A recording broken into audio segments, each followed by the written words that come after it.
আসসালামু আলাইকুম, শুভ সকাল। যে যেখানে আছেন আশা করি সবাই ভালো আছেন। আলহামদুলিল্লাহ আমিও ভালো আছি। তো সকাল, সকাল ঘুম থেকে উঠে আমি পেঁয়াজু বানিয়ে নিলাম, মানে ডালের বড়া। এটাকে বলা হয় ডাল পেঁয়াজু।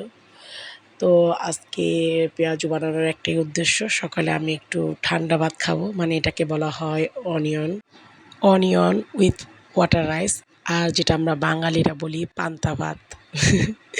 তো পান্তা ভাত আজকে কিন্তু আমার এমনিও ঠান্ডা লেগেছে, ভালো করে ভয়েসও দিতে পারতেছি না। তো তারপরেও আমি ঠান্ডা ভাত খাওয়ার একটাই উদ্দেশ্য, কারণ পেঁয়াজুটা আমার মন থেকে চাচ্ছিলাম আমি আজকে পেঁয়াজু দিয়ে বা ডালের বড়া দিয়ে পান্তা ভাত খাবো।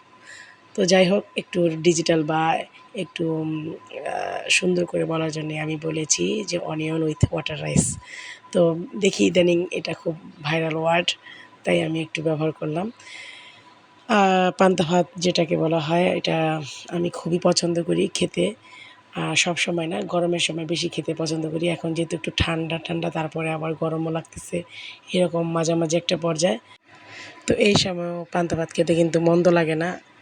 তো আলহামদুলিল্লাহ, প্রতিদিন যে একই রকম রুটি, পরোটা এগুলোই খেতে হবে তা না। মাঝে, মাঝে একটু ডিফারেন্ট কিছু খাওয়াও ভালো লাগে। তো আমার মতো কে আছেন যে অনিয়ন উইথ ওয়াটার রাইস বা পান্তা ভাত খেতে ভালোবাসেন? অবশ্যই আমাকে কমেন্টসে জানাবেন। আর আমরা যেহেতু বাঙালি, আমাদের ভাত লাগেই।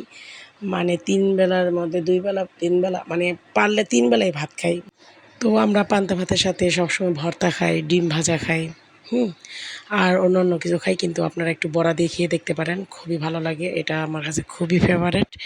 আমার দাদিকে আমি সবসময় দেখতাম। আমার দাদি পান্তা ভাতের সাথে ডালের বড়া খেতে খুবই পছন্দ করতেন। আর আমি অনেক কিছুই আমার দাদির মতো হয়েছি।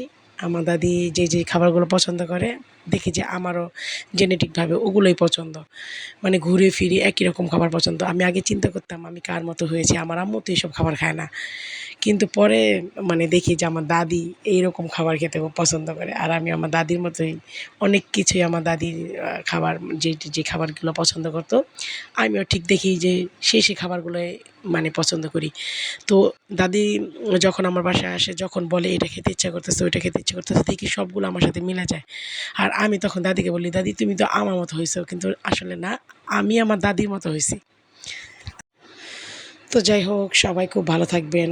আর অবশ্যই আমার প্রত্যেকটা ভিডিওকে লাইক, কমেন্টস করে দেবেন।